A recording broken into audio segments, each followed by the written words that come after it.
kur një grua ankorohet në esencën e saj, ajo nuk konkuron. Nuk bin. Ajo thjesht rrezaton. Kjo e bën të rrezikshme në mënyrën më të bukur. Bota nuk është mësuar me gra si ajo, gra që nuk kërkojnë më vërtetim, që nuk e shkëmbejnë më të vërtetën për vëmendje, që nuk performojnë më. Ajo e di se energjia më e fuqishme është autenticiteti i mbështjellë me qartësi të qetë. Njerëzit e ndjejnë. Jo gjithmonë e kuptojnë çfarë është, por ndalen. Kthehen. E ndjejnë praninë e saj. Jo sepse ajo e kërkon, por sepse nuk shihet më. Nuk e shet më veten. Ajo qëndron në veten e saj.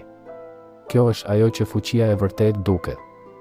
Dikur besonte se dashuria ishte qëllimi, se të gjeje një partner, ta mbaje një partner, të zgjidheshe ishte çmimi. Se plotësia e saj varri disi nga prania e dikujt tjetër. Por tani dashuria nuk është më një mision shpëtimi. Është rezonancë. Marrëdhëniet janë zgjedhje, jo nevojë.